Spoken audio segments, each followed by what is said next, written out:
everyone being here. We're talking about, can I be an American soldier in the Lord's Army? Have y'all been reading Nathan's articles in the bulletin the last couple of weeks? Weapons of our warfare. My goodness, what's he talking about?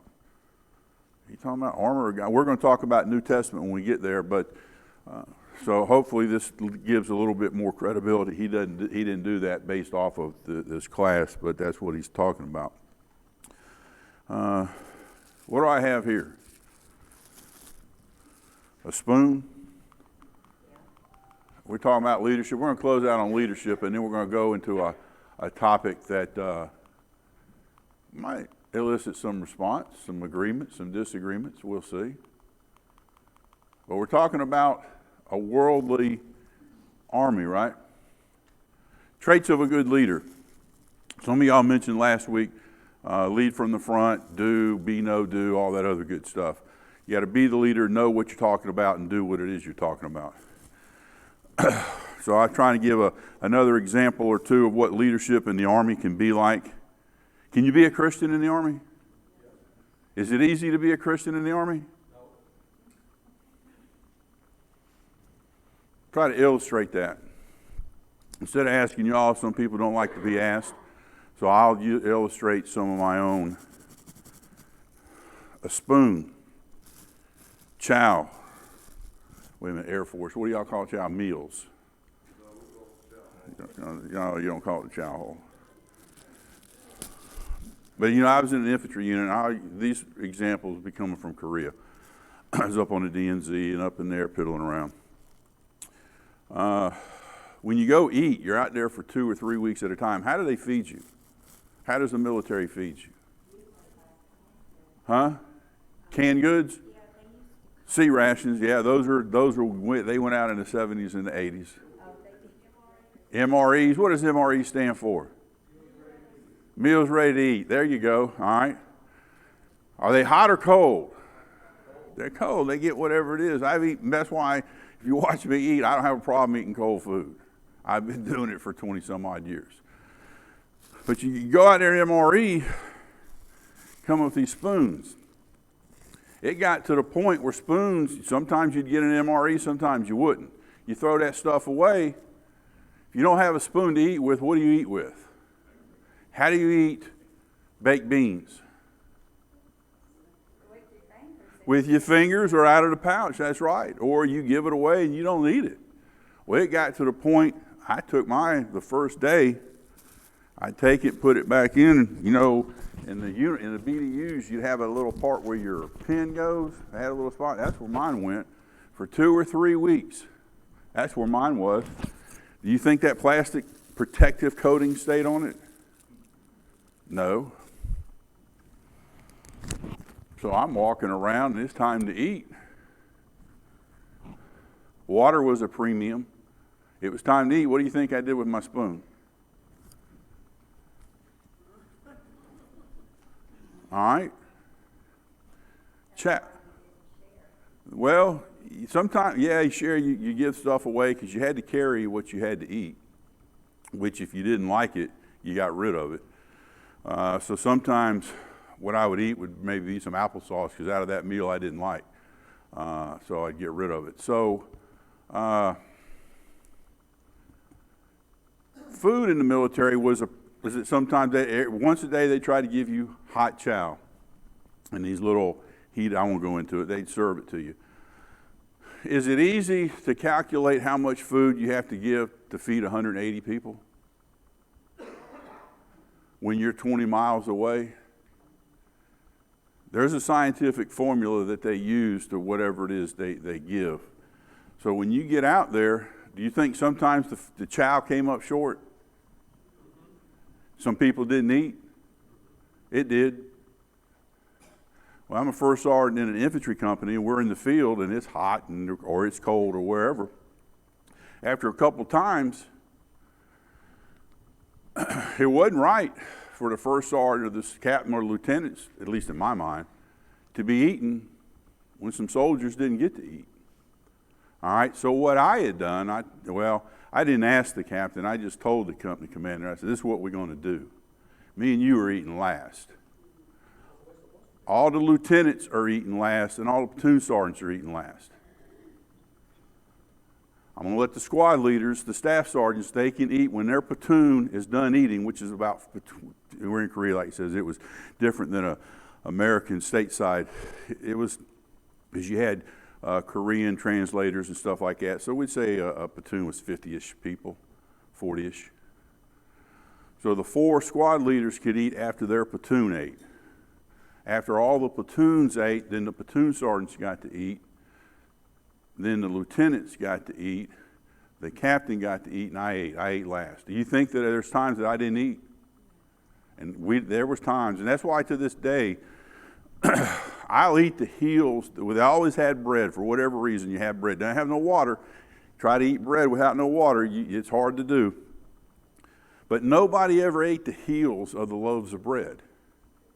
And there'd be 10 loaves of bread, and there would be 20 heels sitting there. Nobody would eat them. Guess what I would eat? I love the heels on loaves of bread. They're delicious. Because when that's what you eat for 3 days and that's all you eat, then that's what you got.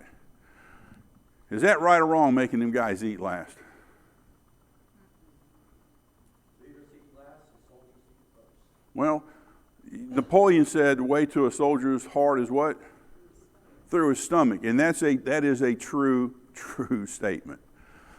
The next story, well, to combine, we'd have to do, when we did have hot chow, it'd be night, I'd have the platoon sergeants, the platoon leaders, we'd come up and stand off, and first platoon be over here, second platoon be over here, third platoon be, and you're in Korea, you're in the hills, it's wooded, and then we had to do what's called a tactical feed, one at a time, 5 meters apart, they would get their food. And as they're walking up, if you was a platoon sergeant or the platoon leader, lieutenant, you have to tell me, I think that's your platoon coming up, you have to tell me who that soldier is. And it's dark. And you can't see. All you see is a dark black figure walking. Can you do that? If you do it enough, I probably got within 95% accuracy rate out of 100 and some odd people. I could tell you who those people are. And I couldn't see their face. Their stature, the way they walk. Sometimes they had weapons, the way they carried their weapons and all that other stuff. So if you do it long enough, can we make a Christian a biblical application? Did Jesus know the flock? How did he know the flock? By being out there with them. Last little leadership application. Do a live fire. You had to do with live ammunition. We were doing trench warfare. We had to climb a mountain, and the other ones, I was with the support, with all the machine guns who provided the support when the rest of the company attacked. In order to do a live fire at that time, you had to do a dry run, which means you had no bullets, you had nothing. You had to walk up that hill, you had to do that to figure out what it is that you were doing. Then you had to come, and these, you ever been in Korea? The mountains are like that. I'm exaggerating. They're really like that. They are terrible, all right? Then you had to do a blank run with blanks.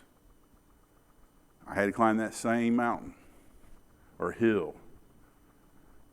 Then you could do the live fire portion with real ammunition. How many times do you think I climbed that hill during the day? 9 times. Each platoon had to do that, 3 platoons. So I'm up there. Then we had to do nighttime. Well, you did it during the day, right? Why do you have to do all them rehearsals at night?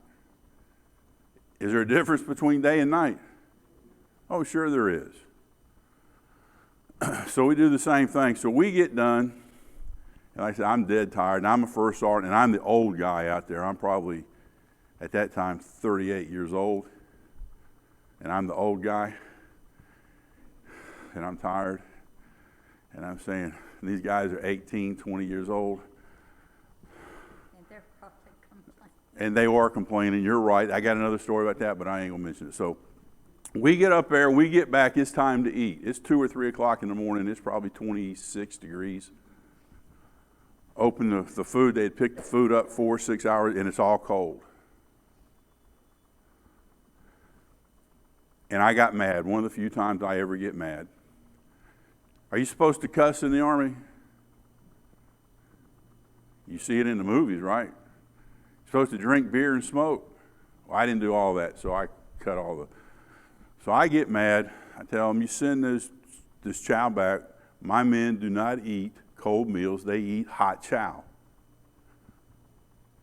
Unbeknownst to me, 180 guys, should have known it, but I didn't, are in the wood line there. They're listening to every word I say.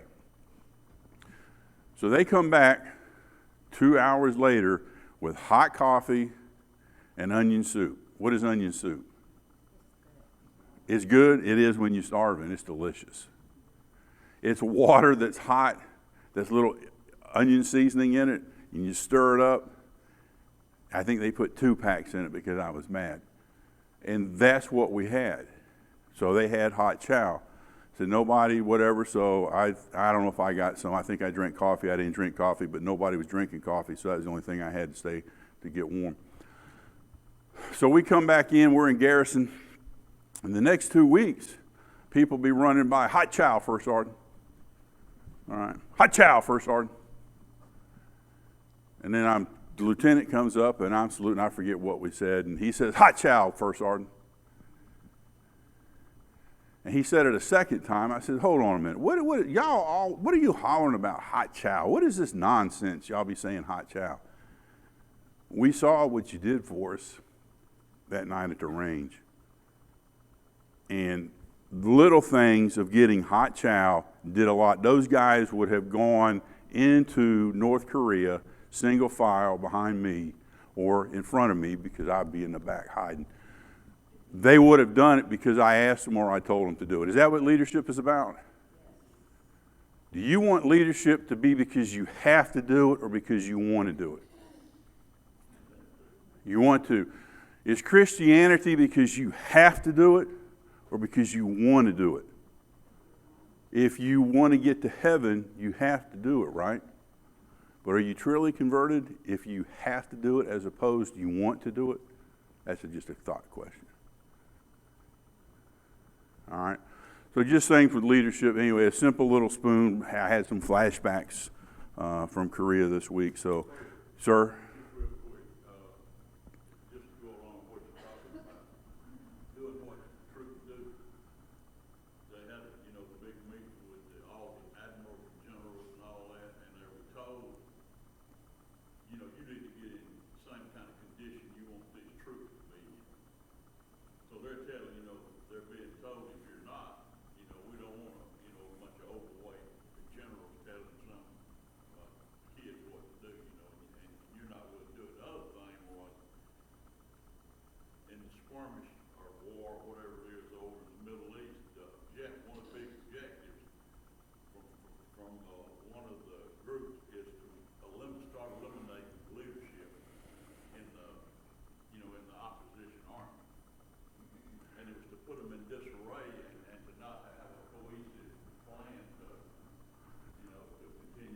And if you heard what he's talking about leadership, and in the Middle East, eliminating the leadership so it puts them in disarray. That's an extremely true statement. I will tell you that you take for granted in America what other countries do not have. Leadership is one of them. Lead, follow, or get out of the way. This will be another simple one. I got the fortunate to train with the Jordanian Special Forces in Jordan. The Jordanian Special Forces, and we're going back to this genealogy stuff, why it means something, and this was in 1990, when was it, Fort Bragg? 92, 90, I guess 92, 94, sometime in there. We go to Jordan. We train with their Special Forces. Now, to be in their Special Forces, at that time, the ruler was King Hussein. You had to be a blood relative of King Hussein to be in the Special Forces, because the Special Forces also served as his bodyguard. Why do you think you had to be a blood relative to be in that? So people will be loyal. So if you did something and you tried to overthrow the government, you may be able to get out, but you've got a family somewhere, and the family is going to pay for it. So they believed in that. So get to the leadership part. We get ready to do an exercise, and you've got a map. Everybody know what a sand table is? It's one of these things where I'd show you a map of Columbus, and it would be little buildings and roads and stuff like that. In the American Army, the RTOs, the radio operators for the commanders, for either the lieutenants or the captains, they're the ones that made these. And these guys are probably E3s, E4s. On a scale of 1 to 9, they're E3s. I'm an E8, Sergeant Major's an E9. So they're at the bottom of the totem pole. They did one, and so we're briefing the Jordanians. They've got an armor brigade there, and they got their special forces. And we're briefing, and to your point, their captains pulled us off to the side. And I'm going to sort of talk Jordanian English. Oh, who did that sand table? Those RTOs, the radio operators over there. Oh, no. How long it take to do that? 3 hours.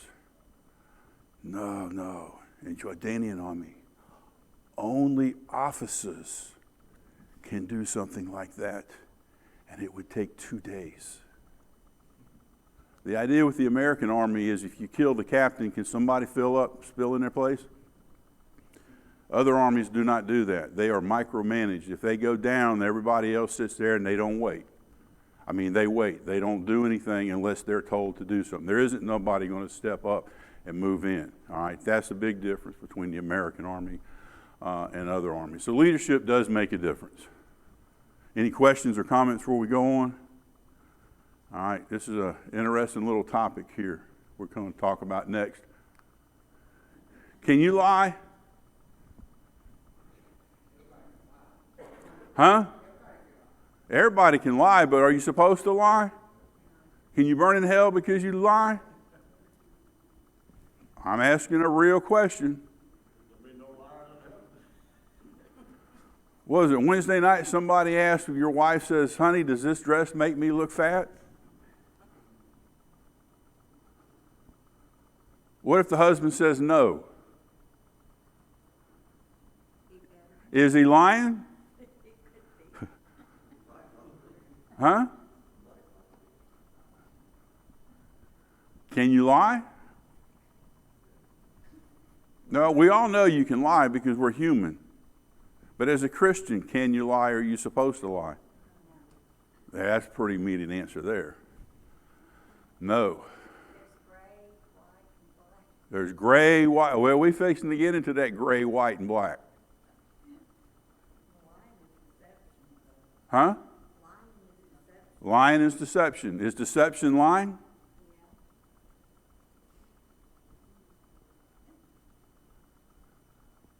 Thinking. I see your hand, Andrew.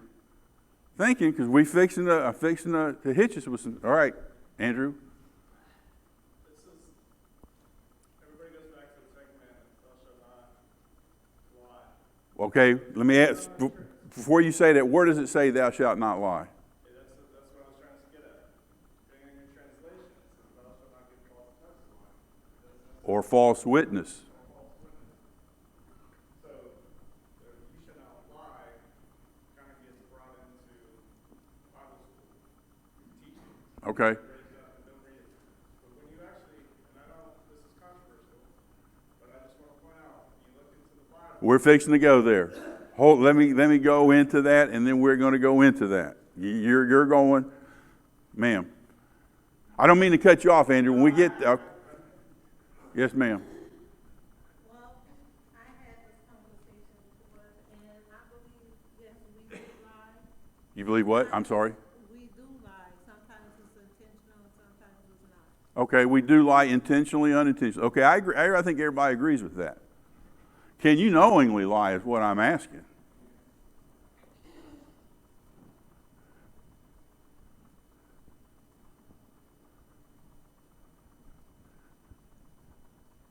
Because thou shalt not lie, that's not a 10 commandment.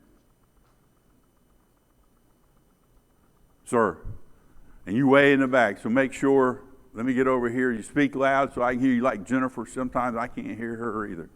And Jennifer, you need to speak because I ain't heard you lately. Well, I was just saying that kind of like most things in the Bible, sometimes you got to take things, it might be a different context to it, even though it might not say exactly, you still not lie. Oh my goodness, you. It's kind of like Jesus saying, if you're looking at a woman, and that eye give you a problem, take the eye out your head. So he doesn't mean just take the eye out. You know what I'm saying? Why should you do that? He mentioned the key word context. Does context mean something? When you talk about something and you take something over here and put it over here? Andrew, you got 30 seconds. I just want to point out one more thing that ties into this. It also says honor the Sabbath. But honoring the Sabbath was different to the Pharisees and Sadducees than it was to Jesus.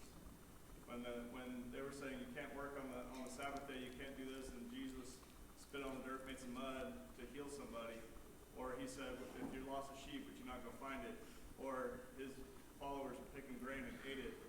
See, that was all against man's law, but it wasn't against God's law because of context and purpose behind the heart and a lot of other things that have taken place. So when we tie that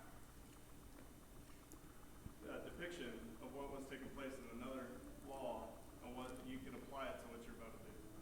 All right. Context. Another example is under Jewish law, what's the most lashes you could give somebody? No, what is the maximum? 40 was the maximum. That's what the law said. What did the Jews do? 39. Why did they do 39? In case somebody miscounted. All right, so the law says this, and then we build a little hedge around it, which is what the Pharisees and Sadducees did. If you're going to do that, we don't want you to do that. We'll put it in context, because that way we'll step you back a step. That way, if you do stumble, you won't be over the scapegoat. We'll make sure that you're back in. Everybody follow me? So can you lie in war?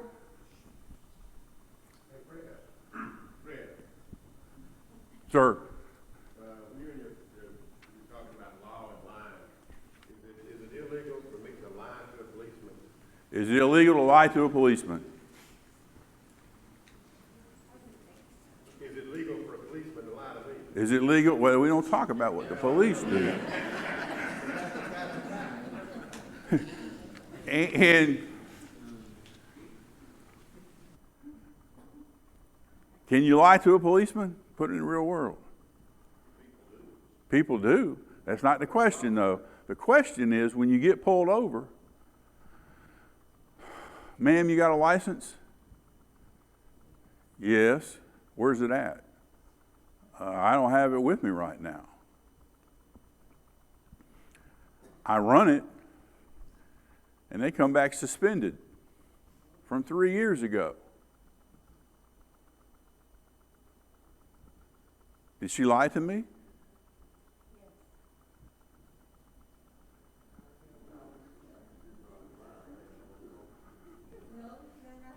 See, here we go. We're starting to caveat stuff. Y'all are starting to think like lawyers. Did she lie to me? Yes. Depends on the interpretation that you're saying. If she knew it was suspended. I didn't ask her that.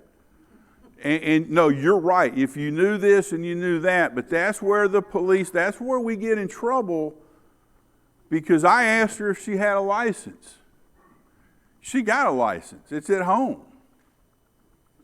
Or it's probably in her wallet, because she don't want me to run it because it's suspended. Because she uses it to get on Fort Benning, or she uses it to cash a check. She uses it to do this. Does she have a license? That's why you got to ask other questions. That's why we have evolved a simple, do you have a license? Used to be, did you have a valid license? That's not what you asked me, officer. You asked me if I had a license. I do, but I don't have it with me. So should an officer always say, do you have a valid license? Okay? I know nobody in here has ever been stopped for speeding or anything like that. But if we go through the check process, how long does that traffic stop last? It could last a long time because of now how we've got pigeon-toed Pharisees and Sadducees. No longer, some of this stuff doesn't mean what we thought it meant 30 years ago. Do you have a license? No, they suspended. Yes, I've got one. Same question, two different answers, but the result is the same. Ms. Miller, did you have your hand up? I think she deceived him, and therefore she lied to him, because she knew her license was suspended. Did she know her license was suspended? Yes. Not always. 3 years you would know your license is suspended. Not always. Not always. Not always. Not these times. Huh? Not these times, because sometimes people is in transition. They could have went through a life, anything could have happened. All right, let me tell you, she talks about insurance. You're right. You can lose your license. You're right. For letting your children borrow your car, You're right. because that car come back to you. You're right. When Georgia changed the requirement to insurance and it had to be in the system, that was 8-10 years ago. I don't know, it might have been longer than that. If you didn't do it and it wasn't in the system when we pulled you over, you got a no insurance and a no state tag because your tag was suspended. Which means if I give Lisa a ticket, that means her license just got suspended. She didn't know, hold on a minute, she didn't know that. So she could be driving, and we had people driving 8-10 months a year get pulled over. No, I got that rectified. Well, your license is suspended. I didn't know that. That's legit. Yes, ma'am. Well, if you do know, you're telling a story, and if she should have said, yes, I have a license, but it is suspended. Okay, that's right. If she's driving and she does not have a lawful license and she knows it's not lawful, But- then she's committing a crime. But we're going into, she should know, ma'am. You have to have a license for more than driving a car. You have to have a license for identification. Just about every week. I need you to not stay. All right, we're getting into some things that's really, we got the point. Because I'm fixing it, because I want to go, because I'm going to run out of time, because I didn't realize it's already 10:03 or whatever.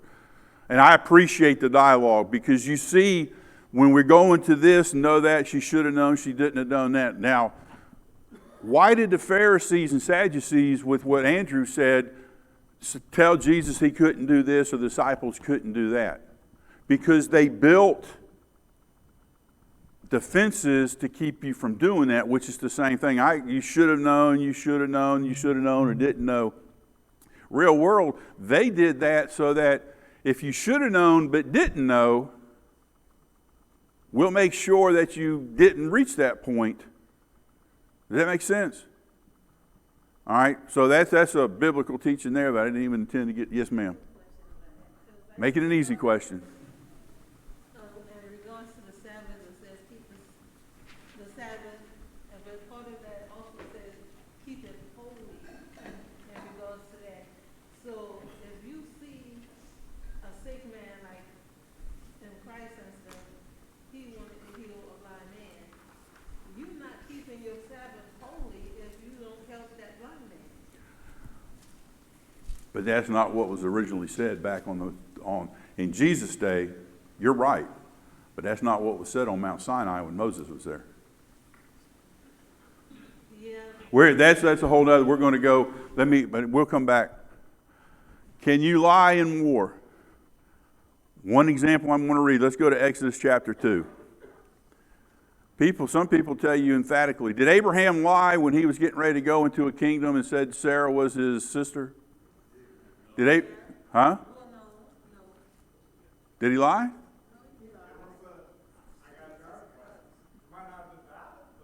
Yeah, all right. Man, sir. As a witness, let's say, do you swear to tell the truth, the whole truth, and nothing but the truth? But that's not the, okay, let's get into, do you swear to tell? That's in a court of law when you're being sworn in. We're talking about everyday life. Yeah, everything like We're talking about everyday life.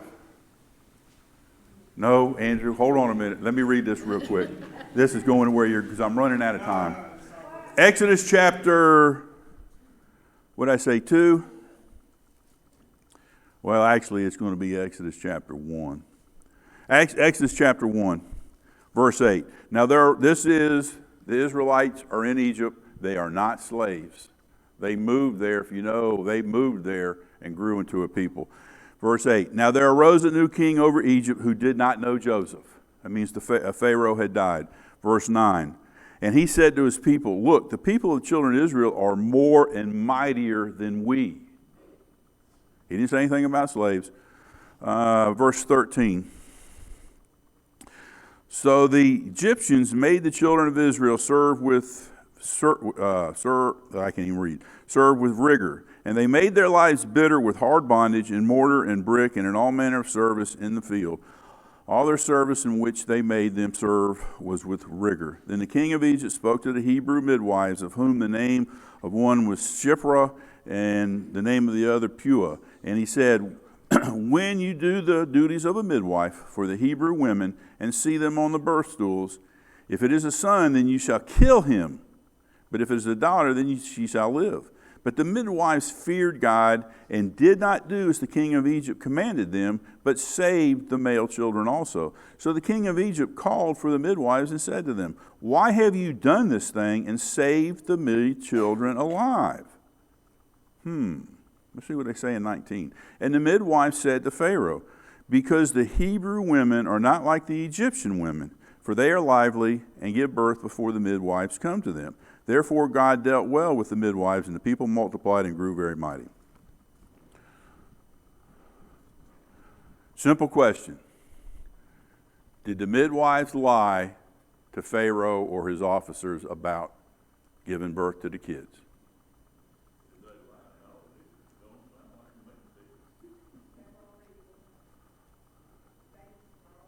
The babies were already born.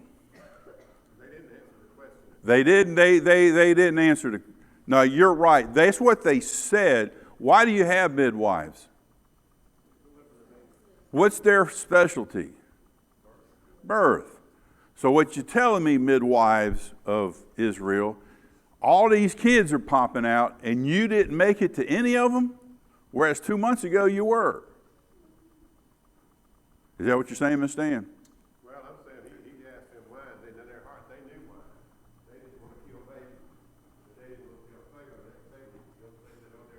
They're so strong and lively. They're not like us, like yours women. They're vigorous and even in childbirth. So the story they told might have been the truth, but it certainly wasn't. Like, do you have a license? Well, I know it's suspended, and I know I lost it 6 years ago. And I'm not going to answer that. I'm just going to say it's at home. It may be at home, but I can't find it. They did not want to answer the question that was asked, But they did answer the question. they gave another answer. They gave another answer. If you give another answer, They were deceptive. okay. Okay, deceptive. Somebody mentioned, is deception lying? Okay, this is why, and I appreciate again, y'all sit back here in the back. I'm going to move y'all forward so I can hear you. I'm waiting for Billy to say something next. I got one question. Okay, so this is before Moses even came with the laws, right? Yes, sir. Does this really count? He's lying about it? Okay, his question was, see, this is what's great about a Bible study. When you go on a topic and you can take, this is one of them little detours. We're all headed to Atlanta and we're pulling off on a rest stop. Buc-ee's this time. Did the law of Moses exist at this time? So were they answerable to this?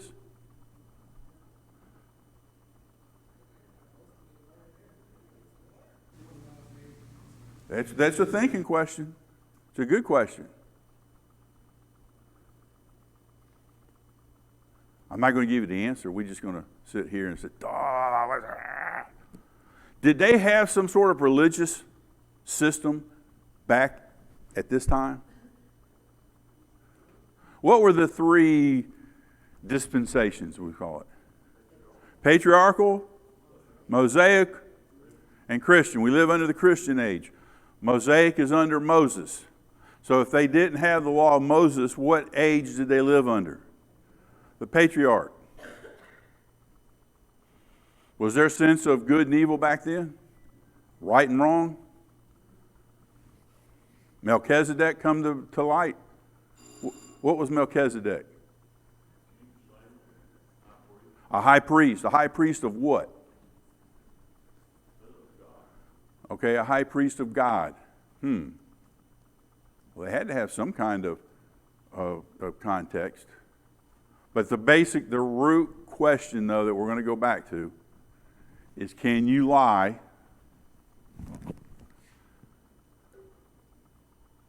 when you go out and work? You know how you can tell an Army recruiter is lying? His lips are moving, all right? And I was an Army recruiter. I lied to all kinds of people, okay? Did Army recruiters have the perception of lying? Huh? They paid them to lie. I never lied. Now, my recruiter told me that if I joined the infantry, I could go on hikes. I could camp outside. I could shoot guns. I could travel, and I could get this amount of money. Was he lying to me? Now, I can tell you, this is another, since we're in lying, I was an Army recruiter for 4 years, the worst 4 years in my time in the Army. Everything you read is true. It was hard. You're on a quota, and you have to make that quota. If you don't, your family life, your working life, I worked 6 days a week, 5.5 days a week, every week. If I made my quota, I was a hero for 2 or 3 days. Then November rolls around, and guess what? That was last month. How you got people working. That's a hard life. I never lied to anybody. Infantry, yeah, you're going to get to go walking, but it ain't what you think it is. Yeah, you're probably going to have to be deployed, or you probably have to go to Korea or Germany. And I can look at myself in the mirror Now, I watched another recruiter. We're sitting in the office. He didn't last long. In the Army at that time, it changes. You could only take people with high school diplomas. That's all you could take. If they had a GED or a non-GED, you could not take them. In the state of Florida, if you went to a GED program, you could graduate and get a certificate. You presented that certificate, you've got a diploma, you got a GED. There was a loophole in Florida that nobody knew about except evidently this recruiter and somebody else. When they printed that diploma, in the lower right-hand corner, there was a number, DD Form 3268-1. I don't know what it was. Because it was the state were given the GEDs as opposed to the individual high school given the high school diplomas. That was their own. He sat there at that desk, and I'm new and I'm trying to learn. He's sitting there, he smoked. At that time you could smoke, this was in the 80s. He says, that's a GED. He says, see that number in the bottom right-hand corner? Picks it up. He says, yeah, I see it. If that number wasn't there, that's a high school diploma. There's some scissors in my bottom drawer of my desk. Is that lying?